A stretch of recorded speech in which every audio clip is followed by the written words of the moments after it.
Assalamualaikum warahmatullahi wabarakatuh.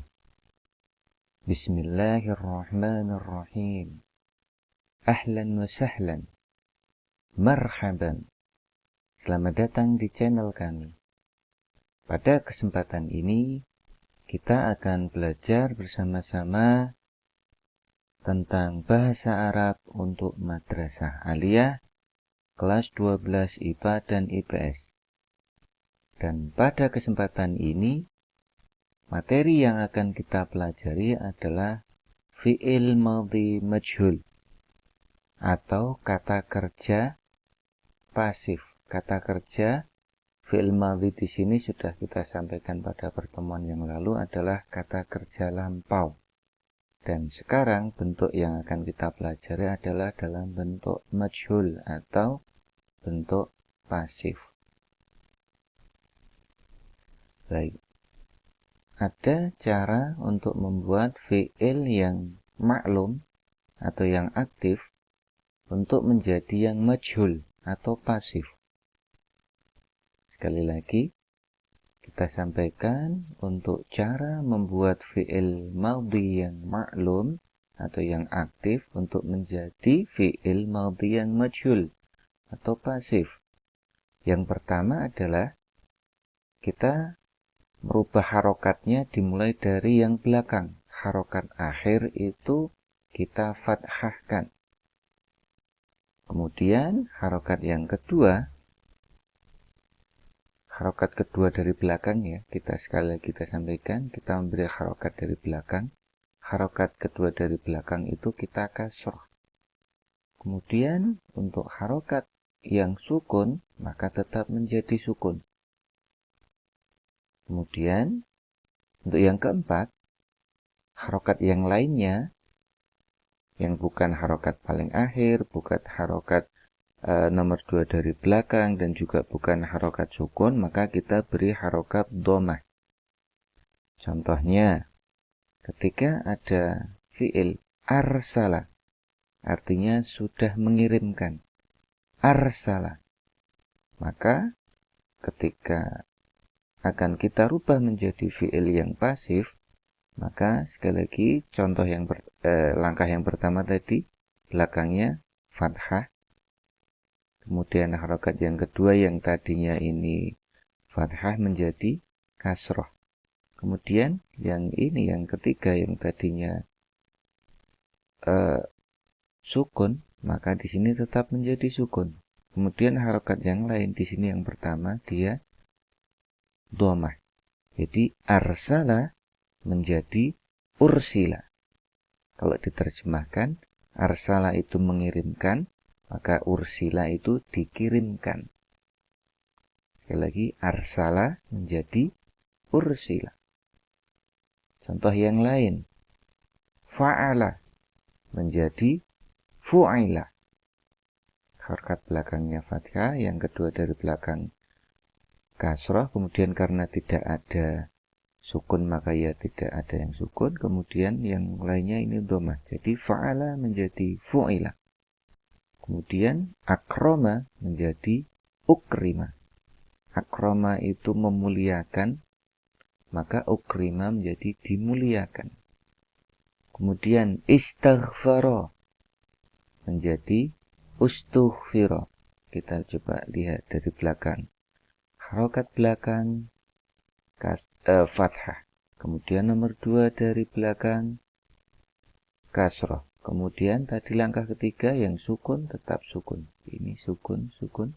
Kemudian yang ghainnya sukun, sinnya juga tetap sukun. Kemudian harokat yang lain, tak sama alifnya, kita merubah menjadi dhammah. Jadi ustughfira. Nah, kemudian contoh di dalam Al-Quran, misalnya di dalam surah Al-Baqarah ayat 185, A'udzubillahi minasyaitonir rajim. Syahrul Ramadhan alladzi unzila fihil Qur'an. Bulan Ramadan itu bulan yang di dalamnya diturunkan Al-Qur'an. Di sini ada kata unzila. Unzila ini bermakna diturunkan. Unzila ini untuk aktifnya, maka dia adalah anzala. Kemudian berubah menjadi unzila. Anzala itu menurunkan, maka ketika unzila itu diturunkan. Kemudian untuk contoh yang kedua, di surah Al-A'raf ayat 204, A'udzu billahi minasyaitonir rajim, wa idza quri'al Qur'anu fastami'u lahu wa ansitu la'allakum turhamun. Dan apabila dibacakan Al-Quran, maka dengarkanlah baik-baik dan perhatikanlah dengan tenang agar kamu mendapat rahmat.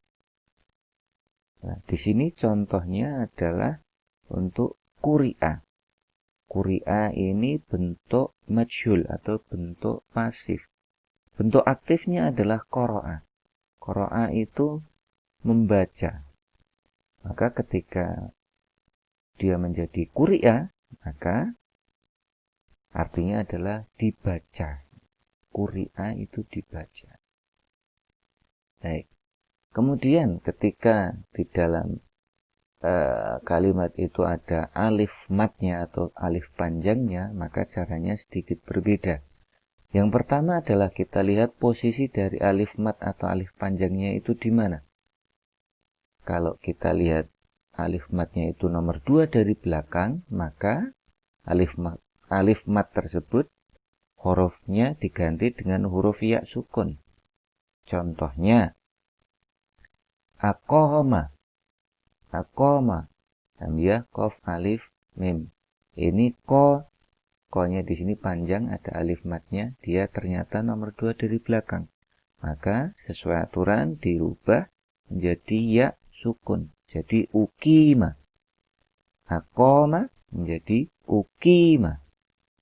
Contoh yang kedua, qala. Karena alif matnya nomor 2 dari belakang diganti ya mati atau ya sukun menjadi kila. Qala menjadi kila. Kemudian ketika posisinya alif mat itu bukan nomor 2 dari belakang, maka diganti dengan wawu sukun. Contohnya di sini qatala. Qatala. Yang panjang ko. Ini alif matnya atau alif panjangnya itu kalau dihitung dari belakang dia nomor 3. Nomor paling belakang laf, lam, kemudian nomor 2 dari belakang ta, baru kemudian alif mat. Maka dia harus dirubah menjadi wawu sukun. Jadi qatala menjadi kutila. Qatala menjadi kutila. Kalau ini doroba menjadi duriba. Seperti itu. Baik. Kemudian, kalau huruf terakhir adalah alif panjang, maka kemudian diganti dengan ya fathah. Contohnya misalnya da'a yang bermakna menyeru. Da'a itu ada alif panjang, maka dia du'iyah. Sekali lagi, da'a menjadi du'iyah. Kemudian ketika dia roma, maka menjadi rumiyah. Da'a menjadi du'iyah, roma menjadi rumiyah.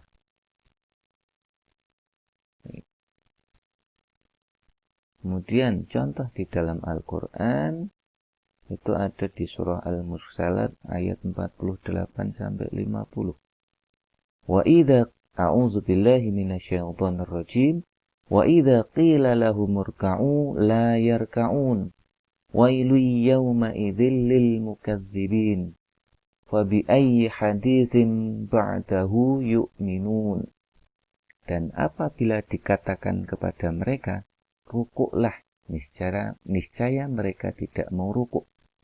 Kecelakaanlah yang besar bagi pada hari itu bagi orang-orang yang mendustakan. Maka perkataan apakah selain Al-Quran ini mereka akan beriman? Di sini contohnya adalah kila. Tadi sudah kita sampaikan bahwa yang aslinya dia adalah qala. Bukan asli, tapi bentuk aktifnya atau bentuk maklumnya itu adalah qala, berkata. Maka kemudian ketika dia bentuknya qila, berarti dia pasif, dikatakan. Wa idza qila lahum, dan apabila dikatakan kepada mereka, qila. Baik. Ikhwani wa akhwati, demikian materi yang kita pelajari pada pertemuan ini, yaitu dengan materi fi'il madhi yang majhul. Semoga apa yang kita pelajari ini ada manfaatnya, dan insya Allah akan kita lanjutkan pada materi-materi berikutnya. Saya akhiri. Syukran. Wassalamualaikum warahmatullahi wabarakatuh.